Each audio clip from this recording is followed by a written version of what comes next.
I am writing this under an appreciable mental strain, since by tonight I shall be no more. Penniless, and at the end of my supply of the drug which alone makes life endurable, I can bear the torture no longer, and shall cast myself from this garret window into the squalid street below. Do not think from my slavery to morphine that I am a weakling or a degenerate. When you have read these hastily scrawled pages, you may guess, though never fully realize, why it is that I must have forgetfulness or death. It was in one of the most open and least frequented parts of the broad Pacific that the packet, of which I was supercargo, fell victim to the German sea raider. The Great War was then at its very beginning, and the enemy's navy had not reached its later degree of ruthlessness, so that our vessel was made a legitimate prize, whilst we, of her crew, were treated with all the fairness and consideration due us as naval prisoners. So liberal, indeed, was the discipline of our captors that 5 days after we were taken, I managed to escape alone in a small boat with water and provisions for a good length of time. When I finally found myself adrift and free, I had but little idea of my surroundings. Never a competent navigator, I could only guess vaguely by the sun and stars that I was somewhat south of the equator. Of the longitude, I knew nothing, and no island or coastline was in sight. The weather kept fair, and for uncounted days I drifted aimlessly beneath the scorching sun, waiting either for some passing ship, or to be cast on the shores of some habitable island. But neither ship nor land appeared, and I began to despair in my solitude upon the heaving vastness of unbroken blue. The change happened whilst I slept. Its details I shall never know, for my slumber, though troubled and dream-infested, was continuous. When at last I awakened, it was to discover myself half sucked into a slimy expanse of hellish black mire, which extended about me in monotonous undulations as far as I could see, and in which my boat lay grounded some distance away. Though one might well imagine that my first sensation would be of wonder at so prodigious and unexpected a transformation of scenery, I was, in reality, more horrified than astonished. For there was in the air and in the rotting soil a sinister quality which chilled me to the very core. The region was putrid with the carcasses of decaying fish, and of other less describable things which I saw protruding from the nasty mud of the unending plain. Perhaps I should not hope to convey in mere words the unutterable hideousness that can dwell in absolute silence and barren immensity. There was nothing within hearing, and nothing in sight save a vast reach of black slime. Yet the very completeness of the stillness and the homogeneity of the landscape oppressed me with a nauseating fear. The sun was blazing down from a sky which seemed to me almost black in its cloudless cruelty, as though reflecting the inky marsh beneath my feet. As I crawled into the stranded boat, I realized that only one theory could explain my position. Through some unprecedented volcanic upheaval, a portion of the ocean floor must have been thrown to the surface, exposing regions which, for innumerable millions of years, had lain hidden under unfathomable watery depths. So great was the extent of the new land which had risen beneath me that I could not detect the faintest noise of the surging ocean, strain my ears as I might, nor were there any sea-fowl to prey upon the dead things. For several hours I sat thinking, or brooding, in the boat, which lay upon its side, and afforded a slight shade as the sun moved across the heavens. As the day progressed, the ground lost some of its stickiness, and seemed likely to dry sufficiently for traveling purposes in a short time. That night I slept but little, and the next day I made for myself a pack containing food and water, preparatory to an overland journey in search of the vanished sea and possible rescue. On the third morning I found the soil dry enough to walk upon with ease. The odor of the fish was maddening, but I was too much concerned with graver things to mind so slight an evil, and set out boldly for an unknown goal. All day I forged steadily westward, guided by a faraway hummock which rose higher than any other elevation on the rolling desert. That night I encamped, and on the following day still traveled towards the hummock, though that object seemed scarcely nearer than when I had first espied it. By the fourth evening I attained the base of the mound, which turned out to be much higher than it had appeared from a distance, an intervening valley setting it out in sharper relief from the general surface. Too weary to ascend, I slept in the shadow of the hill. I know not why my dreams were so wild that night, but ere the warning and fantastically gibbous moon had risen far above the eastern plain, I was awake, in a cold perspiration, determined to sleep no more. Such visions as I had experienced were too much for me to endure again, and in the glow of the moon I saw how unwise I had been to travel by day, Without the glare of the parching sun, my journey would have cost me less energy. Indeed, I now felt quite able to perform the ascent, which had deterred me at sunset. Picking up my pack, I started for the crest of the eminence. I have said that the unbroken monotony of the rolling plain was a source of vague horror to me, but I think my horror was greater when I gained the summit of the mound and looked down the other side into an immeasurable pit or canyon, whose black recesses the moon had not yet soared high enough to illuminate. I felt myself on the edge of the world, peering over the rim into a fathomless chaos of eternal night. Through my terror ran curious reminiscences of Paradise Lost and of Satan's hideous climb through the unfashioned realms of darkness. As the moon climbed higher in the sky, I began to see that the slopes of the valley were not quite so perpendicular as I had imagined.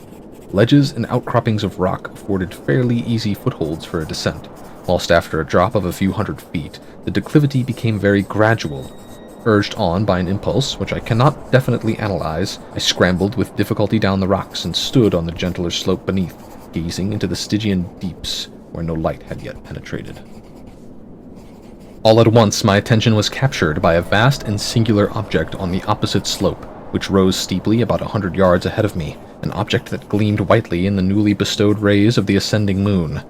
That it was merely a gigantic piece of stone, I soon assured myself, but I was conscious of a distinct impression that its contour and location were not altogether the work of nature. A closer scrutiny filled me with sensations I cannot express, for despite its enormous magnitude and its position in an abyss which had yawned at the bottom of the sea since the world was young, I perceived beyond a doubt that the strange object was a well-shaped monolith whose massive bulk had known the workmanship and perhaps the worship of living and thinking creatures. Dazed and frightened, yet not without a certain thrill of the scientist's or archaeologist's delight, I examined my surroundings more closely. The moon, now near the zenith, shone weirdly and vividly above the towering steeps that hemmed in the chasm, and revealed the fact that a far-flung body of water flowed at the bottom, winding out of sight in both directions, and almost lapping at my feet as I stood on the slope. Across the chasm, the wavelets washed the base of the Cyclopean monolith, on whose surface I could now trace both inscriptions and crude sculptures. The writing was a system of hieroglyphics unknown to me, and unlike anything I had ever seen in books, consisting, for the most part, of the conventionalized aquatic symbols such as fishes, eels, octopi, crustaceans, mollusks, whales, and the like. Several characters obviously represented marine things which are unknown to the modern world, but whose decomposing forms I had observed on the ocean-risen plain. It was the pictorial carving, however, that did the most to hold me spellbound. Plainly visible across the intervening water on account of their enormous size were an array of bas-reliefs whose subjects would have excited the envy of a Dore. I think that these things were supposedly to depict men, at least a certain sort of men, though the creatures were shewn disportingly, like fishes in the waters of some marine grotto, or paying homage at some monolithic shrine, which appeared to be under the waves as well. Of their faces and forms I dare not speak in detail, for the mere remembrance makes me grow faint. Grotesque beyond the imagination of a Poe or a Bulwer, they were damnably human in general outline despite webbed hands and feet. Shockingly wide and flabby lips, glassy, bulging eyes, and other features less pleasant to recall. Curiously enough, they seemed to have been chiseled badly out of proportion with their scenic backgrounds, for one of the creatures was shewn in the act of killing a whale, represented as but little larger than himself. I remarked, as I say, their grotesqueness and strange size, but in a moment decided that they were merely the imaginary gods of some primitive fishing or seafaring tribe, some tribe whose last descendant had perished eras before the first encounter of the Piltdown or the Neanderthal man was born. Awestruck at this unexpected glimpse into a past beyond the conception of the most daring anthropologist, I stood musing whilst the moon cast queer reflections on the silent channel before me. Then, suddenly, I saw it. With only a slight churning to mark its rise to the surface, the thing slid into view above the dark waters. Vast, Polyphemus-like and loathsome, it darted like a stupendous monster of nightmares to the monolith, about which it flung its gigantic scaly arms, the while it bowed its hideous head and gave vent to a certain measured sounds. I think I went mad then. Of my frantic ascent of the slope and cliff, and of my delirious journey back to the stranded boat, I remember little. I believe I sang a great deal and laughed oddly when I was unable to sing. I have indistinct recollections of a great storm some time after I reached the boat.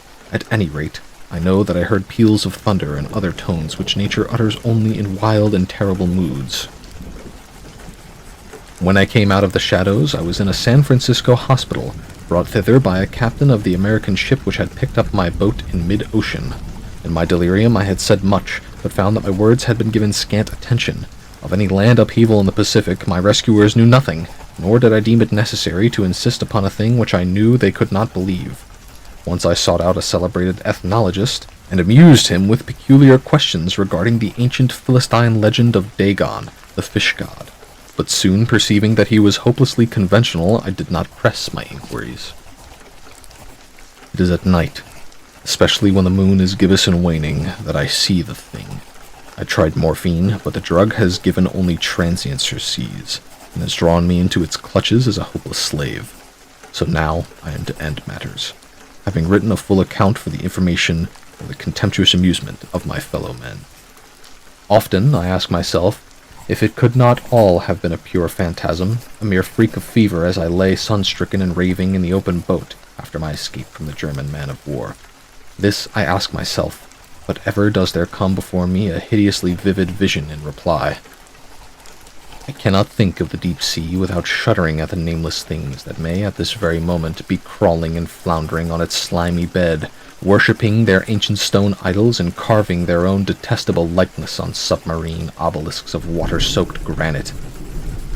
I dream of a day when they might rise above the billows to drag down in their reeking talons the remnants of puny, war-exhausted mankind, of a day when the land shall sink and the dark ocean floor shall ascend amidst universal pandemonium.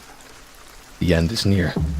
I hear a noise at the door, as of some immense slippery body lumbering against it. It shall not find me. God, that hand. The window. The window.